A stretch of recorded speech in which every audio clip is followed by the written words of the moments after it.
When you're in the airport getting checked in and ready to fly, your mind is probably on other things. You're thinking about the amazing holiday you're about to go on, or hoping that the airline food isn't going to be too bad.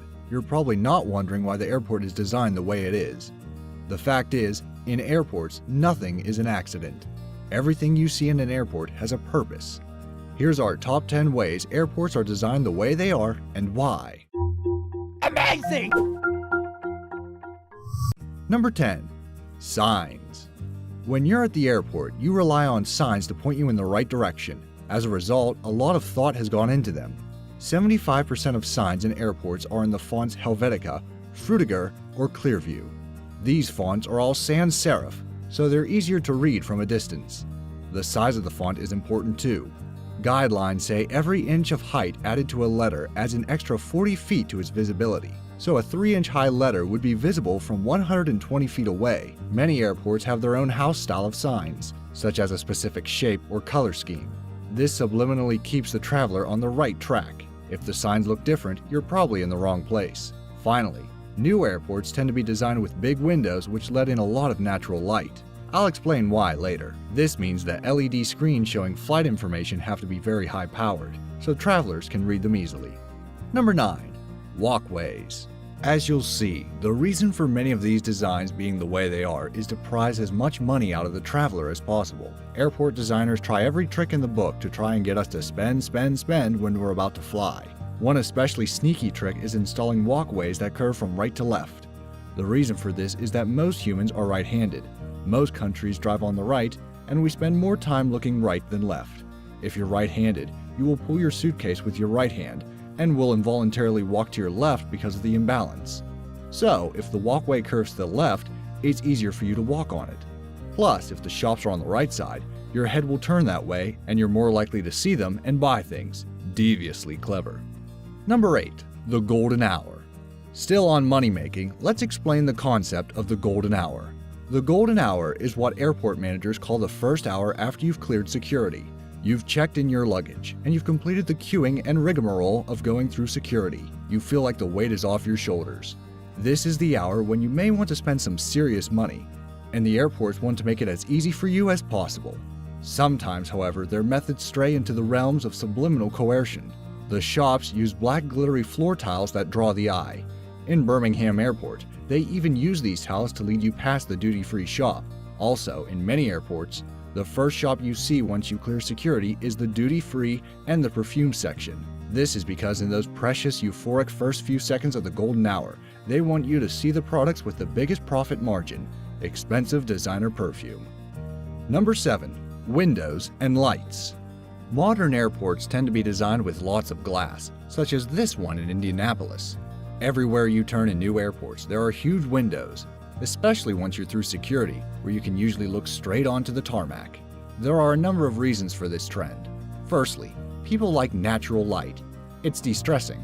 Secondly, according to research in the retail sector, natural light makes you more likely to buy things.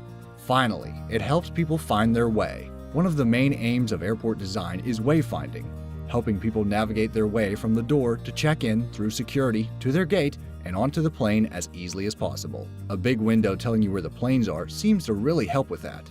In fact, anything that can help with wayfinding is popular with airport designers. See how in Atlanta's Hartsfield-Jackson Airport, the lights point the way from the entrance to the check-in desk, reflecting off the tiled floor so you can follow them easier. Even the check-in desks are slanted, acting as an arrow pointing to the security zone. You're subliminally moved in the right direction. Number 6. Departures and arrivals.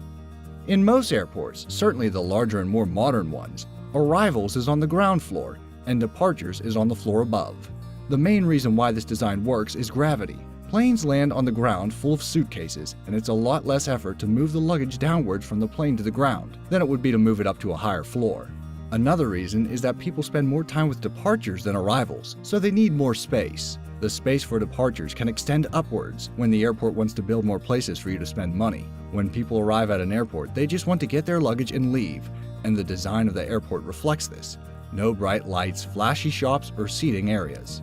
Just as short and straight a journey as possible, from plane to carousel to customs to the exit. Number 5. Mobile. If you've traveled on a plane in the last few years, you'll know you now have the option to do everything via your phone. You can check in online, print your own baggage tag, and pull it on your luggage yourself. You can store your boarding pass on your phone. You can scan it at the gate and walk straight onto the plane. Airports have been designed to accommodate these innovations. There are scanners, self-service machines, and automated kiosks all over airports today. There are, as usual, many reasons why airports want to push you to use mobile technology instead of human beings. Firstly, it's quicker. Automated check-in is around 25% faster than a human baggage checker. It also helps regulate the flow of people, reducing the long queues that used to snake around airports. It also de-stresses the traveler. But again, as usual, it comes down to money. An automated check-in desk costs a lot less than a human being. Plus, if you're going through check-in and security quicker, you have more time to spend money in the shops. Number 4. Security. Airports are unfortunately prime targets for terrorists, with attackers hitting terminals in Belgium and Turkey over the last couple of years. As a result, airport designers have thought long and hard about how they can use design to prevent future atrocities. New airports have copied the security measures employed by Las Vegas casinos, where eyes in the sky track every inch of the area. Gone are the smaller partitioned terminals and columns where people or things can be hidden. Nowadays, airport terminals are wide open spaces where it's hard to do something and not be spotted. The only exception is the customs area, once you've collected your luggage and are trying to leave the airport. In airports like Heathrow and Cape Town, those areas are designed to be narrow and curly, like a slalom course. This is so people who may be carrying something they shouldn't can't run through customs without being spotted by the guards. It also creates a subliminal feeling of being enclosed. If someone is nervous, they may show it in their movements or facial expressions, and the guards will pick up on that. Number 3. Floors.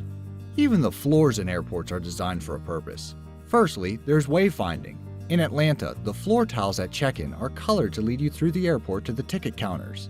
In Heathrow, when you get to a place where the traveler has to do something, such as check-in or security, the tiles are colored gray. Psychologically, gray is a neutral and impartial color, neither happy nor sad. It subliminally tells you that it's time for business. Then you have the use of carpeting. When you're walking on the walkway to your gate, the floor is always hard.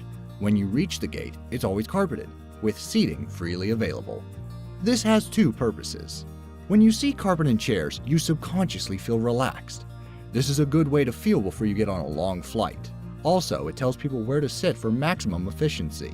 People don't sit on the hard floor, getting in the way of people walking past. Number 2. Art. Have you ever wondered why modern airports often contain giant works of art, like this one in Vancouver, or this one in Heathrow? There are many reasons. Firstly, they give a good impression of the airport to people as they enter the country. An airport is the gateway to the nation, and first impressions last. Secondly, they help with wayfinding. Where's the easiest place to meet your friend at Sacramento Airport before your holiday? Under the Giant Rabbit, of course. Another way airports herd you is using travelators. They're not new. Moving walkways have been in airports since 1958. Travelers like them because they take the strain out of walking to your gate, even though they're not much faster than walking pace. However, they also regulate the amount of people arriving at the gate, stopping a huge rush of people turning up at the same time. It's a human motorway. Number 1.